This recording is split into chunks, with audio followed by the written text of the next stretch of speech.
There may be explicit language in today's episode. Viewer discretion is advised.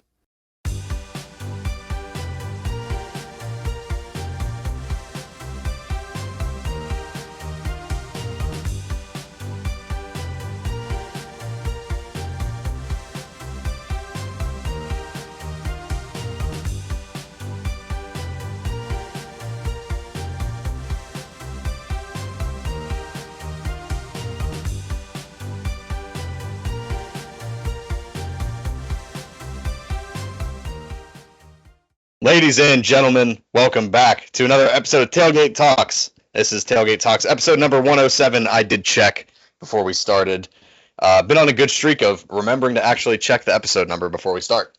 Anyway, Tailgate Talks, episode 107. As always, start the episode. Thank you to Differential Recycling and Junk Removal for sponsoring this episode of Tailgate Talks. More on them later in the show.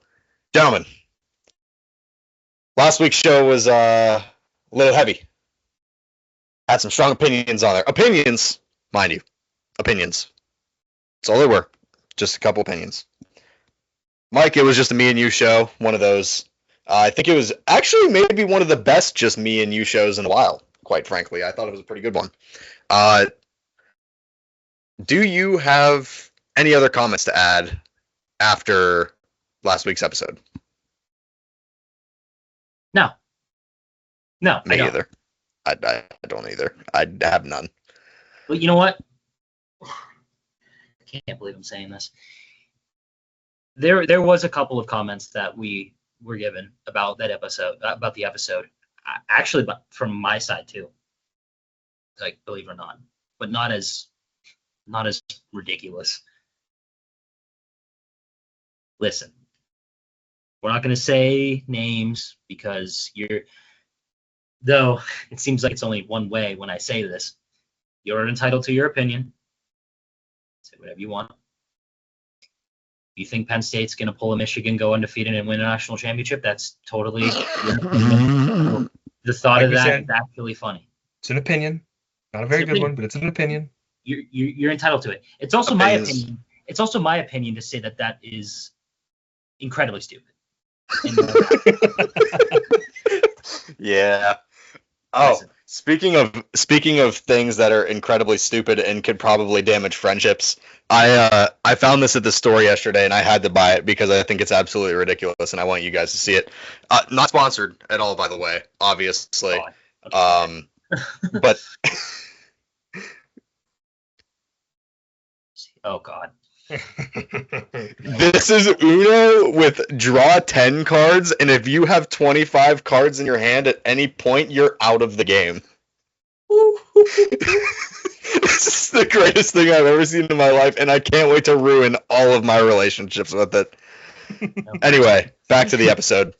So the fact that said no mercy is kind of ironic, if you think about it. Kind of a perfect segue. Considering the fact, what I have to say, listen, if you're in our inner circle, you know what we're talking about. Yeah. We did get a comment about last week, did not like what we said about Drew Allar. Guess what? That's fine. That's fine. You're entitled to your opinion. Guess what? Just like I said a few minutes ago, I am also entitled to my opinion to not give a single crap. Literally. You want to know what that proves? Guys, you want to know what that proves? And you guys are probably going to agree with me. And if you don't, that's fine. Because again, you're entitled to your opinion. That proves to me that the culture James Franklin, and we already knew this, the culture James Franklin gives out is whine when criticism is your way. Right? Can't take Spicy criticism start to to the save your episode life. of that. Can't take criticism to save your life. And you want to know what it is? It shows you're soft. I don't care. Really, I don't care. Again, nothing personal against the players. When I say Drew Allar sucks, it's nothing personal to Drew Allar. I'm sure he's a fine young gentleman.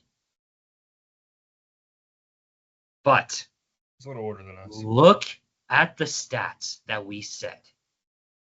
He did not have a good playoff. He lost Penn State the playoffs. If you argue, He's younger than us, Bryce. Is he younger than us? Yeah, he's a year younger. Yeah, he's all right. We whip him around. that's crazy. But if you argue that interception against Notre Dame was not on Drew Allar, I'm sorry, God. you are freaking high. In what world? What are you smoking? Give me some. It's like we said. It's an opinion, guys. Just remember that. Listen. Nothing personal to the players, nothing personal to the staff, no, not personal to anyone. No. You know what? I'll even say this. The fact that James Franklin employs people and gives people jobs, that's phenomenal. That's phenomenal. I love that. And Thank you, James Franklin, for contributing to the American economy. Exactly. Fantastic. GDP. Yeah. The opportunity cost, guys. Come on. Yeah. But if you rewatch that play, you know what? Here, boys. Alex, give your thoughts on it. I don't want to get copyrighted, but I'm literally going to be like the commentator of that interception. I'm gonna pull the play up. I'm gonna use my commentating skills that I used when I commentated on the radio for the Greenville games. I'm gonna try my best because, again, Alex is more of a football guy than me. Obviously, I think I know my stuff, but I'm not extreme on it. But by terms of I know my stuff, I am smart enough to know that Drew Allar had a terrible playoff and Penn State fans are soft. Well, here, let me talk while you pull it up because I got some things to say about this. Okay. Once again, this is my personal opinion whatsoever. So, I mean, you can rip me if you want. I don't care. I'm up for having a discussion. But the culture thing's very, very obvious. Okay? If a team, it's just like I'll use a ton of different examples. It's like Michigan and Ohio State.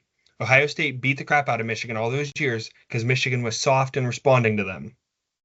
They finally got that spark and started to believe we can beat these guys. Then the spark changed. And Ohio State was the one that started to try to play bully ball when that's not their forte. They're a finesse, run around you, throw over top of you team, but they tried to play run the ball, which isn't their forte. It doesn't work. They're going to make that adjustment. And then it's probably going to be maybe this year they get Michigan, or maybe next year they get Michigan, or maybe for the next 5 years they get Michigan. And then I'll give you another example. Michigan goes into Penn State and runs the ball the second half 36 straight times, and Penn State doesn't stop it. That's a culture thing. If you don't have the guts to say, I'm tired of them running right over my head, I'm going to load the box and make them throw over top of us to beat us, you just don't want to make the change. Once again, like I said, this is my opinion. If you don't like it, that's fine. It's just what I see from what I watched. The other thing I have is Bob Nutting is kind of like this. So let me tie it in. Nobody likes Bob Nutting. Okay. Yeah, besides correct. certain people are like, oh, he's fine. He is a great person outside of baseball, like we've talked about. He does a lot of charity work. He gives a lot of money. Great charity work. And he For does sure. a lot of things to the Pittsburgh community. The only thing he doesn't give is a winning product. And that's because of the culture, because the guys know that they're not respected in that organization, and he's not going to pay them some of the money they deserve, which then insinuates the culture issue within the program, which is why we can't win anything, because all these guys are going to go look for money. If you just open a checkbook for 5 years, a lot of things could change, because a lot of people, and obviously there's a little bias because I'm from around Pittsburgh. Alex is literally in Pittsburgh. People love their Pirates. People just go to PNC Park to hang out. Where I'm going with all this is James Franklin might not be a bad person, but the numbers don't lie. The losses don't lie. The wins don't lie. Nothing lies, in my opinion. Mm-hmm. Until he's ready to make that change as a coach and start to try to play the hardball or figure out what works for them, everybody's entitled to say that he's a terrible coach and they're not going to win. I agree with everything you said, Bryce.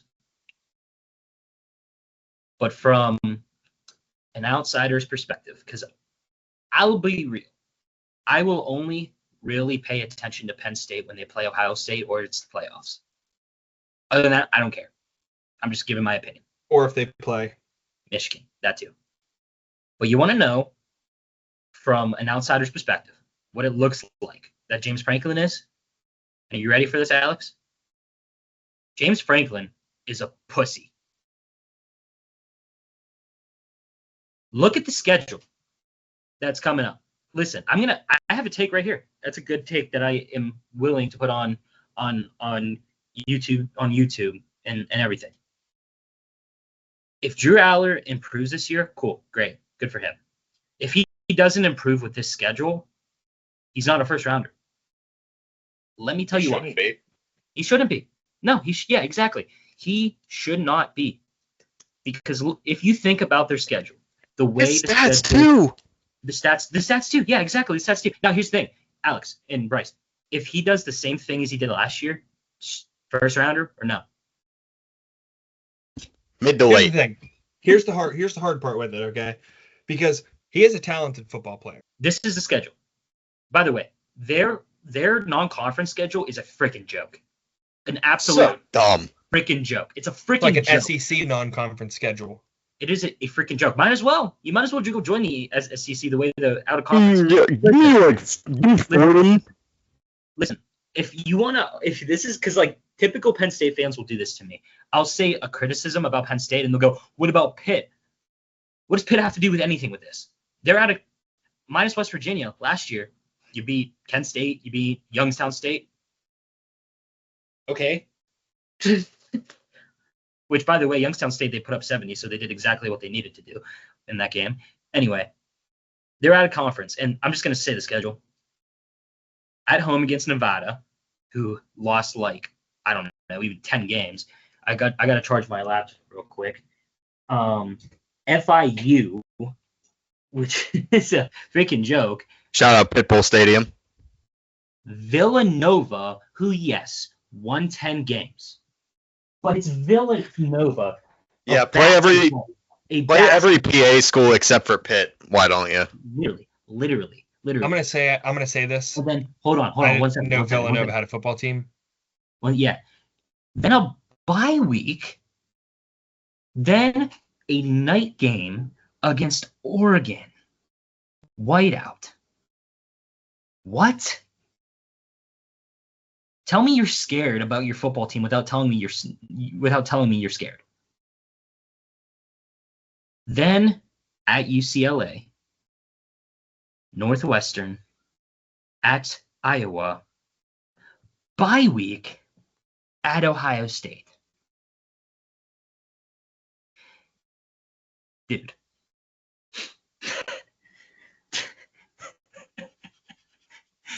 The most cake schedule on planet Earth, minus Oregon and Ohio State. At Michigan State, Nebraska, Rutgers. Dude, with how everybody talks about Penn State, if you don't go undefeated, really, Ohio State, they're going to lose to Ohio State. But listen, look at Ohio State. No offense. 9 straight years. If you lose to Ohio State again with Julian Sayin, and I'm sure he'll ball out. 4 or 5 star stud Julian Sayin. He'll probably ball out, but we don't know much about him. If you don't go undefeated, if Drew Allar does not improve with that schedule, dude, and you want to come at us saying you don't like what people say about Drew Allar at Penn State, get freaking real and grow a set. Literally. And it's literally, like, am I wrong? No. So Drew Allar, if I'm looking at the stats, okay.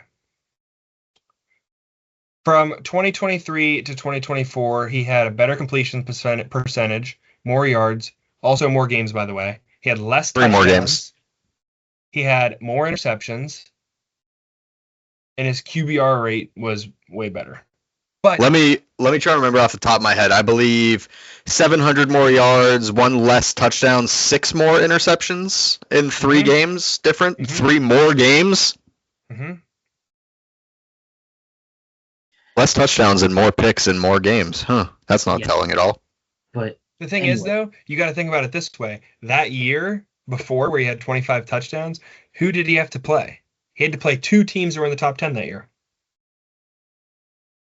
Yeah, he played a cake schedule last year where he didn't do anything like almost every single week. Yes, he was out of the games a lot by the third quarter, but His defense was scoring 24 points for him.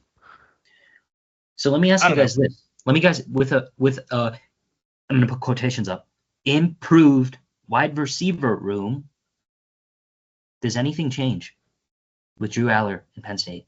Maybe a little bit. I'll admit his receiver room wasn't the best last year by any means. It's not, but They had guess a lot what? of It's drops. not an excuse though. It's not an excuse though. If he's so great and an elite, Yeah. he should be, like I said, he should make every single receiver in that room better. And Guess he what? didn't. Guess what? That receiver room wasn't great. Okay, their schedule was cake. Exactly. And he didn't do anything against the bad teams either. Exactly.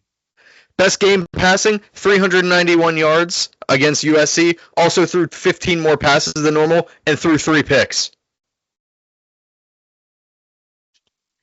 Christian Hackenberg 2.0. Oh my God! Don't even get me started. All right, let's friggin'. But anyway, Hackenberg. I'm Hackenberg. literally, so to go back to I'm gonna put my fan on because I know I'm gonna be too loud for you guys. For what I'm about to do. But I'm going to commentate that interception from that semifinal game against Notre Dame. So, okay. Allar hikes it. He looks left. No throw. And he just throws it, gets hit, and interception. Throws a middle. Double coverage. Wide receiver dives for it. It was double coverage. No, sorry. But still, right to the defensive back. Dives for it. Terrible throw. Drew knew it right away. Even, listen. See, told you not a football I play guy. But regardless, though. Threw it right to the defensive back. Right? Threw it right to him. And here's the thing. You want to argue that's not on his fault? Watch Drew's reaction the second the ball's picked off. Even he knew it was on him. And even after the game, he knew it was on him. I'll give him that. He took ownership of that bad throw. He did. So you want to argue it's not his fault? Bro, the guy you're defending is saying it was his fault. I just want to say one thing about He had Drew Allar, so and I'm much ready to move time on. too. Like Yeah, not in the pocket, but like he was looking at that throw for about 2 or 3 seconds to decide whether or not it was a good decision. And the DB was completely over top of the route and he still threw it. Mm-hmm. The Exactly. only thing I want to say about Allar real quick is we're not sitting here saying we want him to fail and be a No. bust. You never want anybody to be a bust at all. I don't. I mean, Do I think the odds are higher of that? Yeah. I have family that has season tickets that goes to every Penn State game, and they love Drew Allar. And he does have potential. We're just saying that he's an elite quarterback is a little bit of a stretch. That's all. That's all I have. That's my opinion. That's what I think. I think saying he's elite is a little bit of a stretch when there's guys out there that if you go around a whole 2-minute drill would run circles around him. Yeah. I mean, even some of the best quarterbacks coming out of college fail. There's potential that he may be the next Tom Brady, or he could be the next Drew Bledsoe. Never know. And people arguing that he's going to be the next Tom Brady or the next go quarterback, first round pick. Can you guys name me who the first round pick was the year Brady got drafted? No idea. Exactly. This is my obscure NFL trivia I should know, but I actually don't remember. I just got to check my rating real Hey, quick. Alex, I'm going to ask you. Oh, I'm going to ask you. I'm going to leave All right. Mikey out of this. All right. Ohio State needs a quarterback. There's 2 guys in the portal. Drew Allar, Eli Holstein. Who are you taking? I will admit, in terms of tangibles, Drew has better tangibles. Yeah, Drew's better measurably, for sure. And Eli's only had 1 year under his belt, and he was plagued with injury today. Okay. And now let me ask it another way, because it's Ohio State. They like to throw the ball. Michigan needs a portal quarterback. Who are you taking? Drew Allar, Eli Holstein. I'm taking Holstein for both, actually. Personally. See, Okay. I think I'd take Holstein Nothing wrong with against that. Michigan. I'd take Holstein with Michigan, and I'd take Allar at Ohio State. I just don't trust his decision making. Flat out, period. You know who went on clutch drives last year to win games for Pitt? Eli Holstein. You know who didn't go on clutch drives to win games for their team last year? Drew Allar. That's true. West Virginia. Rewatch the West Virginia game. That's all I gotta say. Literally. Is that your final thoughts on Drew Allar? Yeah. Yeah. So listen, you don't like what we said? We don't care. Okay. We do not care. We do not care. Like, if you don't like what we said, if you don't like what anybody says, then don't watch them. Literally, don't listen to them. Who cares? It's their opinion. We're not changing our opinion on Drew Allar, though our opinion is based off of stats that are true about Drew Allar. We're not changing. So, go cry me a river. We proved two things. One, today, Penn State is soft, and two, I cannot commentate a football game. I'd be bad at it. But I, of course, and anybody that's going to say with the argument that I had that, oh, he's talking all this mess, but he couldn't say what he did with that interception. Alex, are my points correct? Yes. Okay, there we go. Anyways. Let's talk about the Pirates. We only have to. We have to. Listen. Sweep. Is this the only other thing we're talking about today? No. We actually have a cool segment at the end that I actually wanted to do that, you know what? So I don't forget, let's just go ahead and pay the bills real quick. Yeah, that's what I meant. Let's pay the bills. As I said at the beginning of this episode, and every episode since we came back for episode 101, this episode of Tailgate Talks is sponsored by DeFriscia Recycling and Junk Removal. DeFriscia is a family-run business out of Greenville, PA that provides services such as vehicle purchasing, scrap metal purchasing, appliance removal, junk removal, garbage services, dumpster rentals, curbside pickups, house garbage, building cleanouts, and demolition around the Greenville and Pittsburgh areas. Those are just general areas that they provide their services. If you're in need of any of these services or know anyone that is, check out the links in the description of this video down below. There will be a link to their website and a link to their Facebook page. You can get in contact with DeFriscia yourself, see if they offer their services in your area, and get cash fast for your junk. Thank you, DeFriscia, for sponsoring this episode of Tailgate Talks. Bryce, bills equal paid. Trash equals cleaned. Problems equal solved. Gosh, but anyway, yes, the Pirates did sweep the Tigers. And something we did not talk about last week was Adam Frazier is gone. Traded to the Royals for Cam, however you say it. 28-year-old prospect. He's not average double-A hitter. We got fleeced. What's new?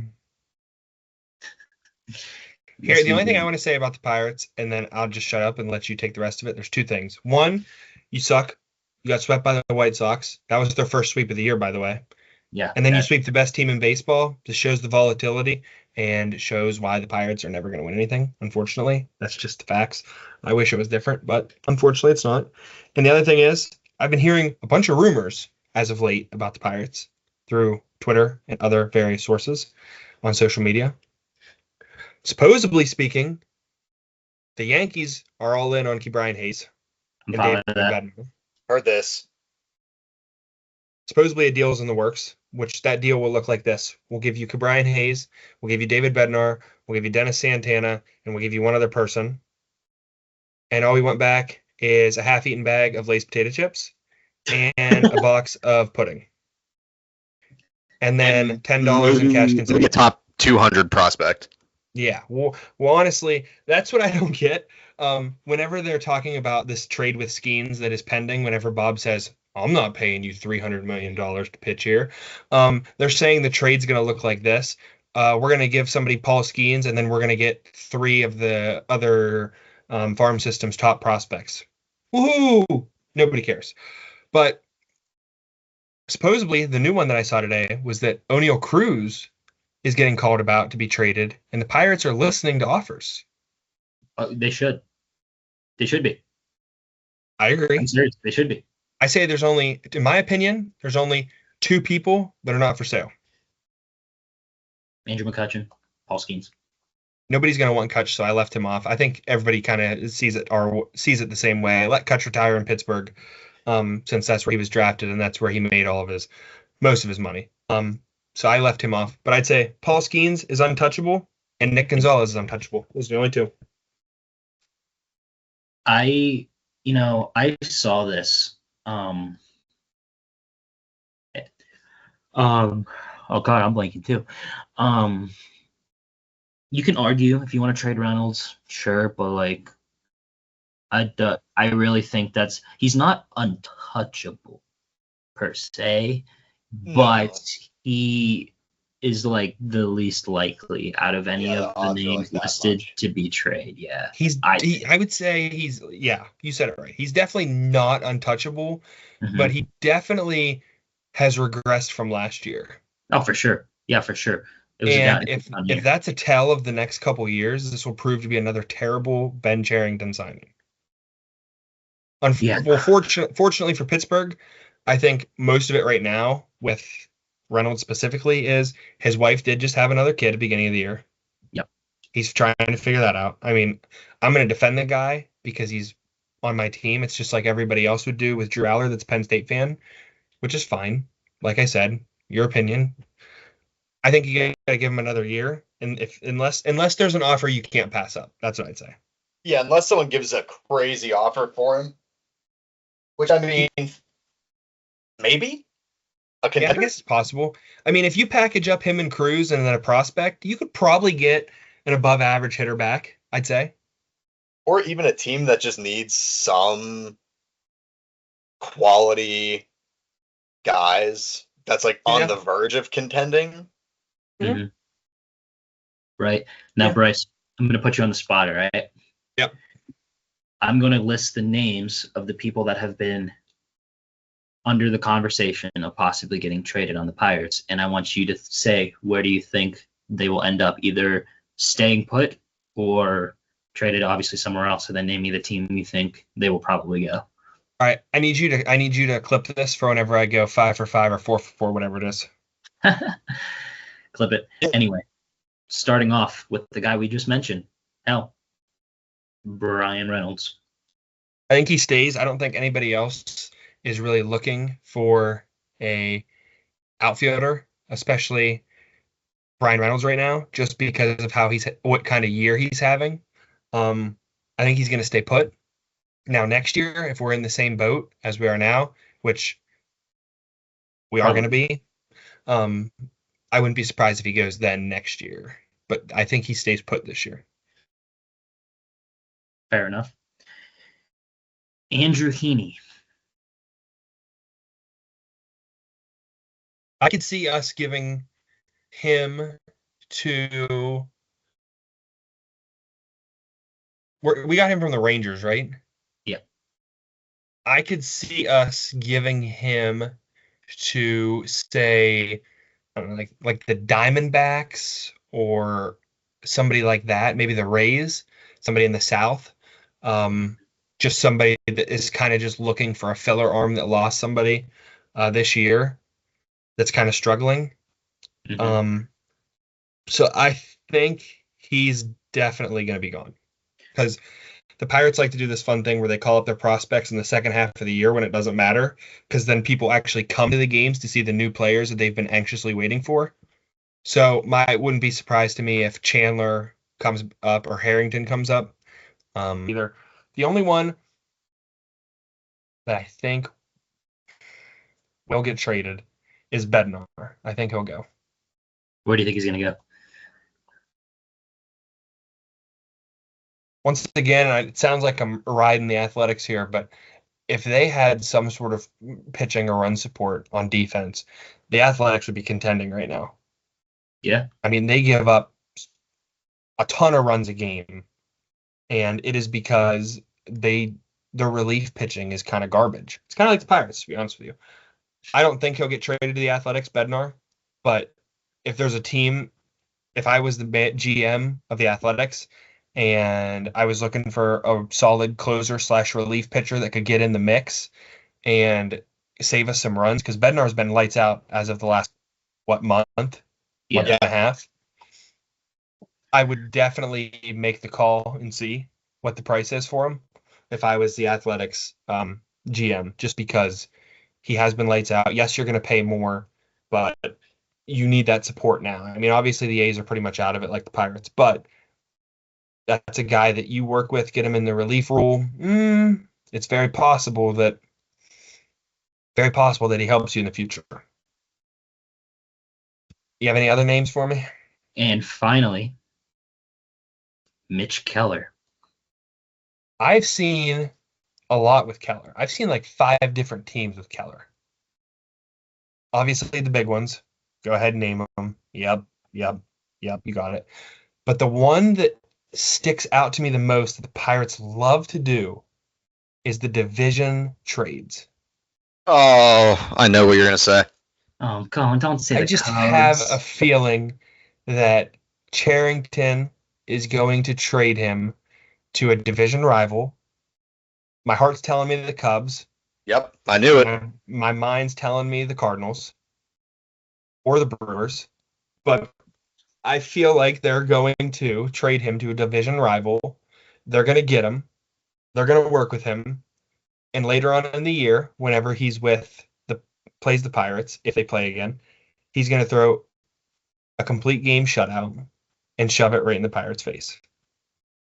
Keep in mind, guys, that Mitch Keller was the ace of the Pirates before Paul Skeens came to town. Keep that in mind. Yep. And we might trade him in the division. Now, obviously, go ahead. Obviously, I have no sources on any of this stuff, just what I read on social media. But I wouldn't look for the Pirates to make a bunch of trades beforehand. I think Heaney's probably a good buy. Bednar's a possibility. And I think Keller's also in that possibility. I think Bednar's. But yeah, I mean, it's terrible to be a Pirates. I mean, Bryce, I'll just tell you this as someone who like listens to the radio from time to time. Everyone on the fan agrees with you that Keller's probably going to be a Cub. So yeah, so I read that and I said it makes sense. Cubs are trying to compete again. They got PCA out there who's killing it. They've got some other young studs there that are killing it. I think Dansby Swanson is there now. It's shortstop who's had a decent year after getting out with the Braves. It's like the pitching support. They get themselves an ace. Watch out. It's like what's a good one? It's like if the Chargers traded Justin Herbert to like the Raiders. Or who's a good one? The Chargers trading Justin Herbert to the Broncos. Like yeah, I mean division rivals, yeah, that makes sense. Like literally. Your analogy makes sense. I should say the Chargers trading Justin Herbert to a division rival obviously doesn't make sense. If Brandon Staley was still there, I wouldn't put it past him.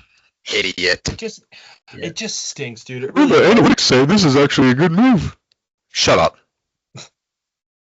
So it just sucks because everybody knows what's coming and you don't want it to happen, but you know that it's coming. Like I wish if the Pirates lost after they lost that 80th game this year, everybody would just stop showing up. Mm-hmm.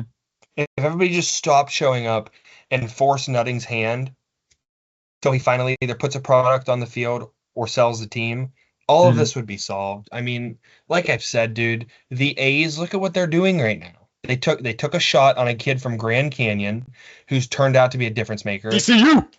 And then I'm going to say his name very slowly. Then they got a guy out of the farm system named Nick Hertz, who's been killing it. Lawrence Butler in center field has saved them a bunch of runs and's been killing it hitting. Like, they have the hitters, they don't have the pitching. Pirates are the complete opposite. They have the pitching, they don't have the hitters. Like, it's just an unfortunate. If you're a small cap team that doesn't know what they're doing and have a GM and manager that knows how to put the product on the field, it just sucks to be a baseball fan. Yeah. Honestly, and I'm going to say this lightly and then I'm going to shut up because I know we have some other stuff to get to.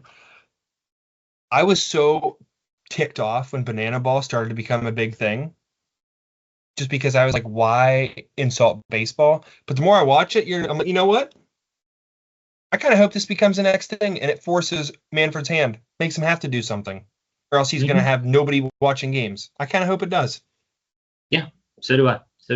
There's a book out there my professor told me about. It was called The Last Manager, The Last Something. The last real MLB commissioner before everything turned into what it is now. I forget the name of the book. I could find it real quick. And then I'll tell you. So go ahead real quick. I was going to say I am definitely short on time, so But However we anyway, want to close this. anyway, we are going to try something where leading up to college football, we're just going to have something new every week, maybe something like that. This week, all of us are going to name count them, two college players that were good in college, that their college career was overshadowed by BS in the NFL. Kind of. Other stuff, BS overshadowing their college career. You get the point. So two. So whoever wants to go first can go ahead. Alex, I think I know possibly one of the names you're gonna say, and I won't say it because you texted it to me and it was your not thought that first. Okay, No, I got the book. Not that It's one. It's called The Last Commissioner by Faye Vincent. It's a very Look it up. great book. It's a very great book that my professor told me about that I'm going to buy and read once I pass my exams and I don't have to remember anything with them anymore. But it's supposedly about the last MLB manager that actually pretty much, if you have to cut this, cut it, gave a damn about the game and wanted people to enjoy it. And now we are where we are in the State of the Union. So it's a great book. I'm going to read it. I'll report back once I get it and read it. But now we can go to this. Okay. But no, one of the names I think you were going to say, Alex, is... Yeah. Well, that's valid. Yeah, you know what? That's actually a really good one. So I'll talk about that real quick. I'll do my two. You know what? Johnny Manziel's a good one, actually. That's a really good one that I didn't think of. I mean, obviously, it was self-inflicted crap most of the time. Yeah. But, I mean, talk about a legendary football career in college. A guy that just absolutely oozed confidence and moxie and swagger. And just, I mean, had his bad moments on the field and obviously off the field. But just like, I mean, the 4-man Alabama rush call every time, fumbles the ball to himself, gets out of the pocket, rolls out, throws the freaking strike to God knows who. It was either Mike Evans or whoever the hell else was on that football team that was a receiver. I can actually tell you one of them because he was in a Dude Perfect video way back when. Shout out Texas A&M receiver Travis Labhart. What a stud. But, yeah, Johnny Football is a good one. And then, who's another good one that I could think of off the top of my head real quick? We all take one and we just... Yeah. Okay. Compared to these ones, obviously, it's like kind of like in terms of like stuff off the field and like what's happened and everything. Of course, one of these things is not like the other, and I'm gonna get slack for this. I know I am, and I quite frankly I don't really care. My first one, and I'm dead serious when I say this, is Kenny Pickett. Really, I'm dead serious. Now, was Kenny great his entire college career? No. But you cannot take away what he did in college. Beat Dan Marino's records. Okay, the fake slide. Helped Pitt win 2 Coastal Division championships and 1 ACC championship. Goes to the Steelers with all the hype. And was berated by the fans. I'm a Steeler fan, by the way. Eaten alive by the media. Made fake rumors that were not true about him and his family, which, by the way, if any reporter ever brings my family into anything I'm doing, then why wouldn't I get mad? Anybody with a brain would get mad. And here's the thing. Never say never. He's got a chance in Cleveland for redemption. He has a chance. Now, it's Cleveland. Keep that in mind. Mind you. But how do you know how he's going to do in Cleveland? You don't. You don't know. So, and people complaining that he is probably going to be the starter, give him a chance. Look at Sam Darnold. Who would have predicted that? Yes, it's better coaching, better offensive line, literally possibly the best receiver in the league, Justin Jefferson. But who would have predicted Sam Darnold last year? Who would have predicted that? So Sure. never say never. Football's weird. Who would have thought Mason Rudolph would have got another chance those 3 games he played? You know what I'm saying? Yeah. Yeah. So, yeah, my first one is Kenny. And I don't give a crap what anybody says with what I have to say. I have 3, and I can't decide between just picking 2 of them. So I'm going to mention the 2 first. One, and it deserves to be talked about because he didn't even get a chance in the NFL because of off-field crap that was proven to be untrue. But Sean Oakman deserves this 100%. That dude would have taken over the league if it wasn't for, we won't talk about it, but if it wasn't for everything that was said, that ruined that dude's life. Great pick. That dude deserved a chance to show what he could do in the NFL because he quite possibly could have been the best edge rusher in the National Football League. How many people get turned into a meme just purely because of how insane their physique is? Anyway. Yeah, like that dude deserved a chance. And I'll say that forever. He deserved that chance, and somebody should have taken a shot on him when everything was proved that he was innocent. The next one, and God rest his soul, pains me to say because I am a Michigan fan, but Dwayne Haskins, I think if he wouldn't have been in that tragic accident, Dwayne Haskins would have been the Steelers' solution to all of their quarterback problems that they're having now. I think it's possible, man. I think sitting behind Big Ben, they were kind of similar in the way that they attacked the game. Yeah. And like I said, God rest his soul. If he wouldn't have been in that accident, I think all the Steelers' problems would have been solved at quarterback. He could have learned under Ben Roethlisberger and could have plugged in right at year 3. And who knows where the Steelers would be right now. He got drafted into a bad spot with the Redskins, got a good break and a lucky chance with the Steelers. And honestly, it's unfortunate because I think he could have been the solution. I think so too. Yeah. And my second one, a career mismanagement that I could rant about every day for the rest of my life.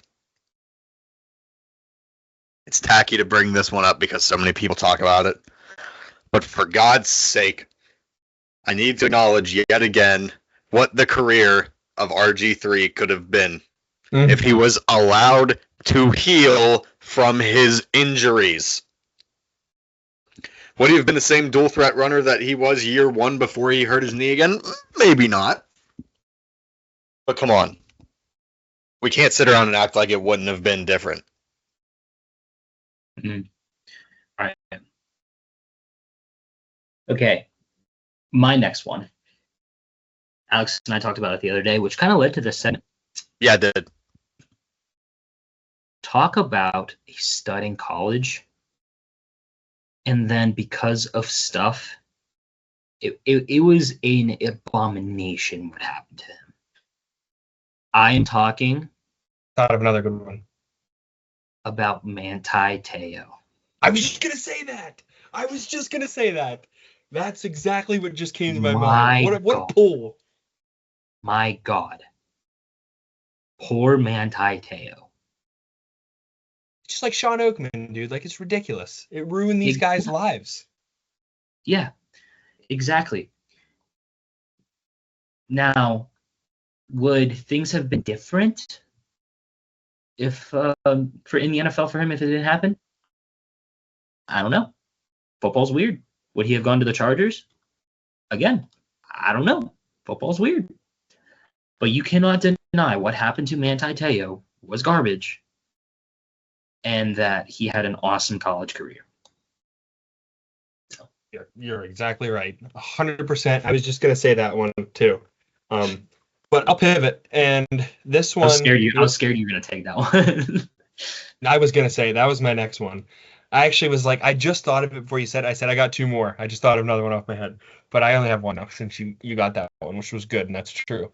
My last one, and it's all about misfortunes and bad coaching and bad dietary people within the systems.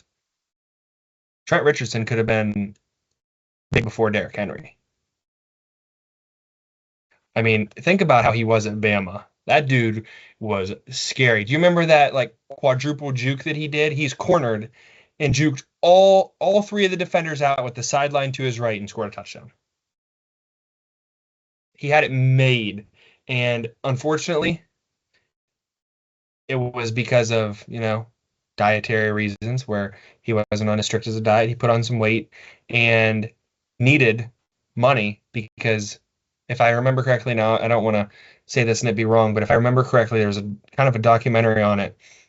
His family believed that his fortune was theirs too, and he constantly was trying to support them and send them money, which put him in bankruptcy, which then led him into this path that made him kind of fall out of the league. But I think that he's another one that just an absolute maniac in college, and then didn't translate because of off-field issues and in the locker room issues with all the other stuff. I mean, you remember that video of him at training camp when he was like 250. He looked big. And then all this stuff with his parents, and I don't even know if it was his parents, but I don't want to make this up, but I believe it was something within his family where they were trying to take money. They were taking money from him, and he was giving them money to support them, and he went bankrupt over it, and now he's kind of out of the league. Blinded by love. There you go. But yeah, so moral, if we can all think of $1.6 million of his money was spent by other people. If we can think about a moral of this episode, what would it be? Don't get so mad about opinion pieces. What'd you say, Alex? Don't get so mad about opinion pieces. They're opinion pieces for a reason. Exactly. Just because I say one thing, and I believe this one thing, doesn't mean that my opinion has more weight than yours. It doesn't. At the end of the day, I'm a college graduate that knows nothing about nothing. It's just what I see and what I believe. That's all it is. Exactly. But anyway, that's all I got. Which, by the way, we'll talk about it next week. But Mario Lemieux is interested in buying back the Penguins. Maybe you can buy the Pirates too. Please. And the Steelers. As always, one last time for the Bills and for the culture. Thank you to Defrisha for sponsoring this episode of Tailgate Talks. The link to their website and their Facebook page, link down below. Check them out. Get in contact with them. See if they offer their services near you. Get cash fast for your junk. Little ball again. Get some money for your junk. Good night, America.